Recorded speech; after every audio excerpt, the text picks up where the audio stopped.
Hello guys, आप सबका हमारे यूट्यूब चैनल पे स्वागत है।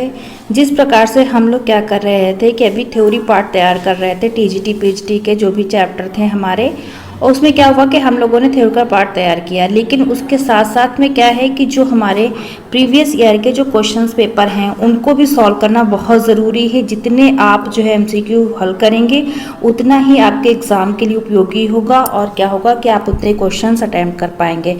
तो आइए आज हम क्या कर रहे हैं कि पिछले वर्ष यानी कि 2009 से क्वेश्चंस को उठाते हैं, जो कि प्रीवियस ईयर के आपके गृह विज्ञान के क्वेश्चंस हैं, टीजीटी पीएचडी में आए हुए क्वेश्चंस हैं, उनका हम पलट करके लेकर के आए हैं आप लोगों के लिए।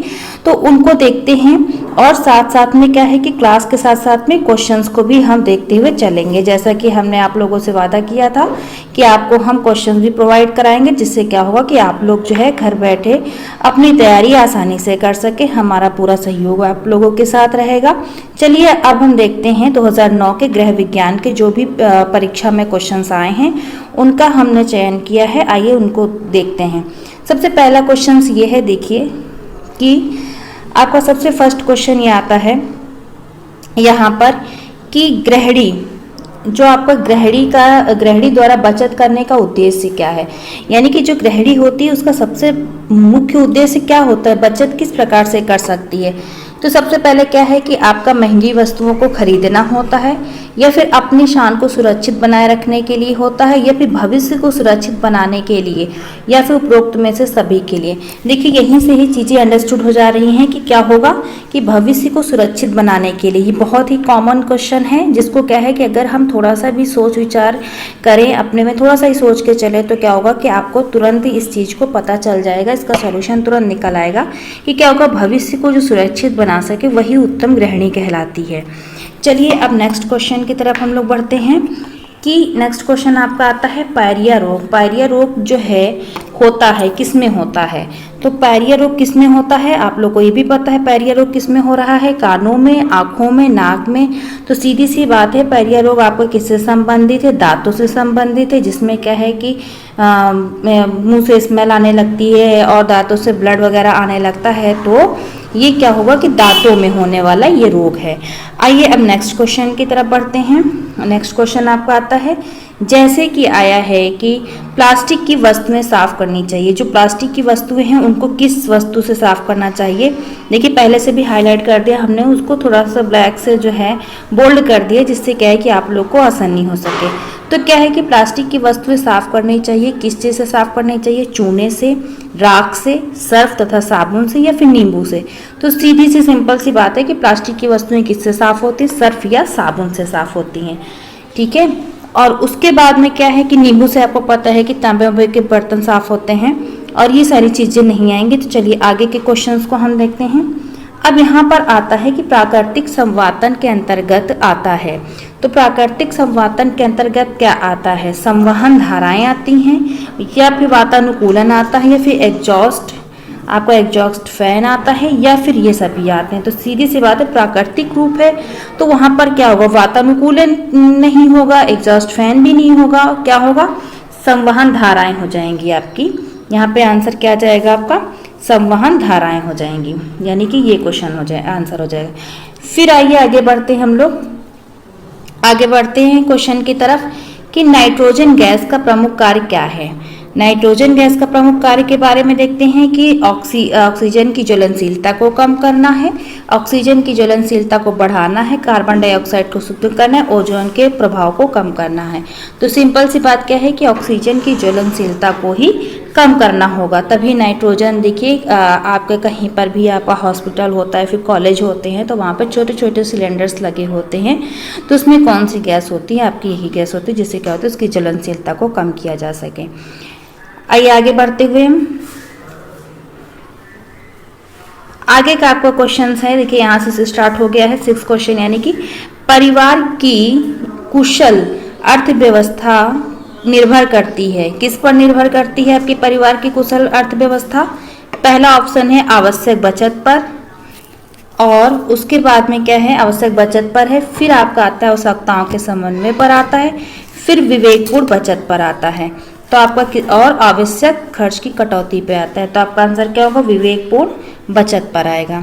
फिर नेक्स्ट क्वेश्चन की तरफ बढ़ते हैं हम लोग। किस घर का सारा कूड़ा करकट जमा करना चाहिए?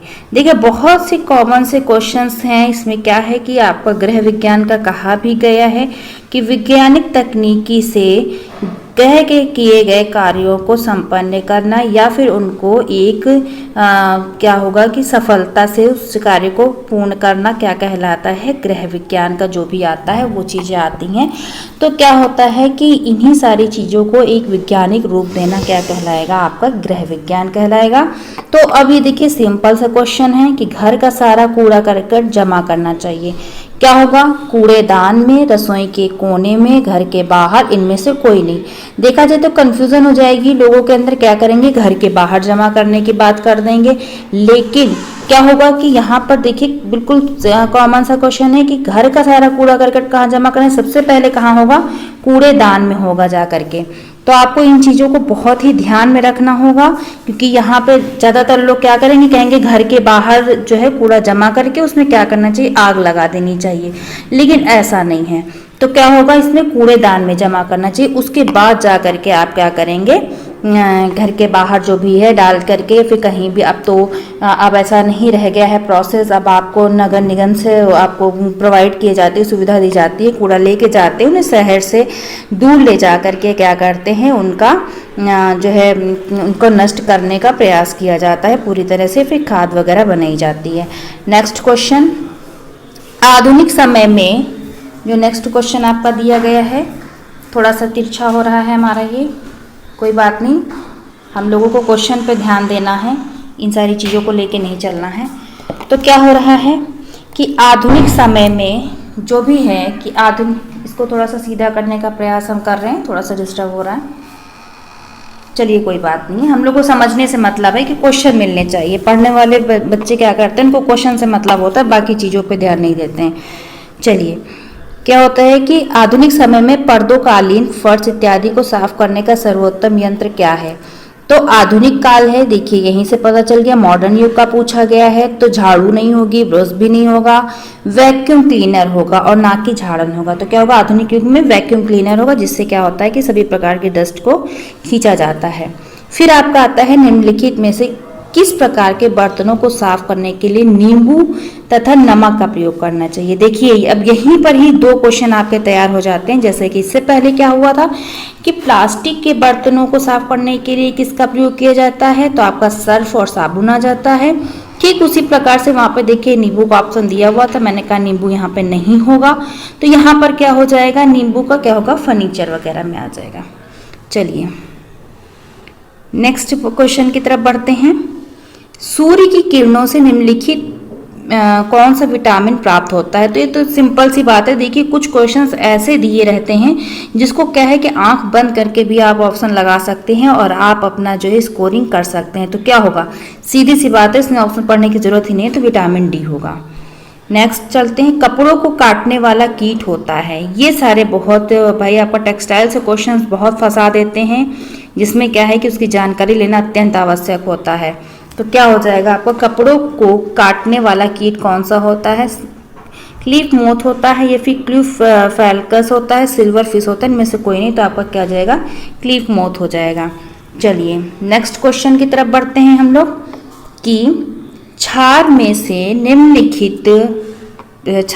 निम्नलिखित में से किन वस्त्रों को हानि नहीं पहुंचती है? तो कौन सी वस्तु होगी जिसमें हानि नहीं पहुंचेगी? रेशमी को तो तुरंत हो जाएगी, नायलॉन में भी हो जाएगी, टेरिकॉट में भी हो जाएगी, कॉटन का हो जाएगा।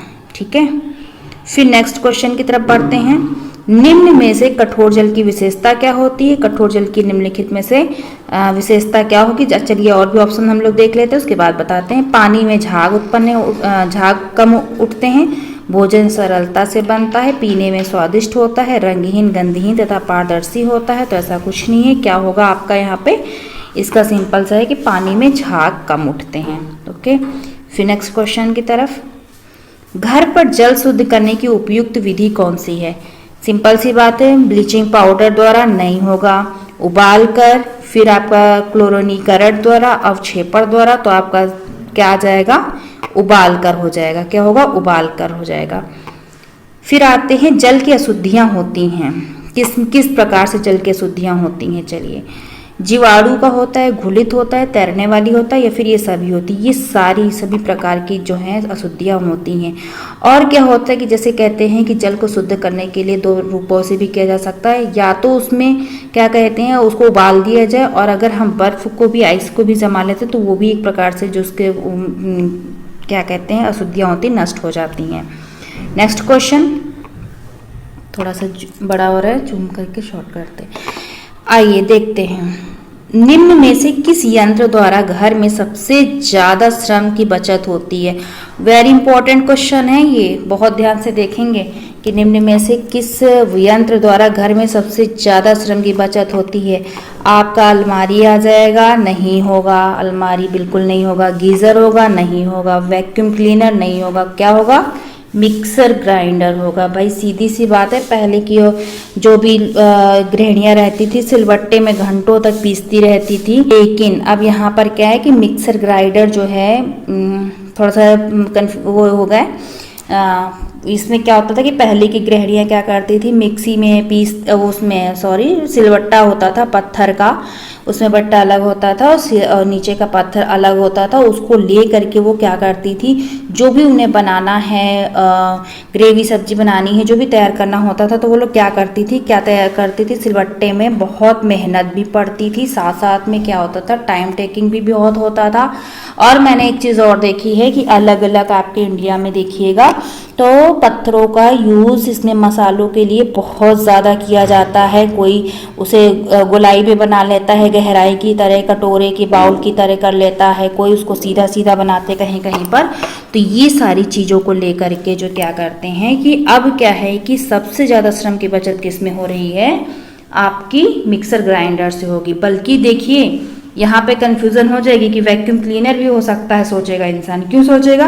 क्योंकि साफ सफाई के मामले में ये मॉडर्न तरीका है, इससे तो बस आप प्लग लगाइए, इलेक्ट्रिक दीजिए और तुरंत सारी सफाई कर लीजिए। लेकिन नहीं, सबसे ज़्यादा क्या होगा, मिक्सर ग्राइंडर में होगा। चलिए और देखते हैं वसा में घुलित विटामिन कौन सा है। तो आपका वसा में घुलित विटामिन कौन सा है, तो सीधी सी बात है, आपका यहाँ पे दिया हुआ है कि ए और बी। चलिए आगे के क्वेश्चन देखते हैं। आपका आता है सभी प्रकार की शर्करा को सरलतम रूप है। सभी प्रकार के शर्करा की बात कर रहे हैं। फ्रक्टोज आपके फल की हो जाएगी, और आपके ये सब ग्लैक्टोज, लैक्टोज ये सब अलग हो जाएंगे। लेकिन यहाँ पर क्या होगा कि सरलतम रूप से कौन सी हो जाएगी, तो शर्करा आपकी ग्लूकोज हो जाएगी। चलिए नेक्स्ट तरफ पढ़ते हैं।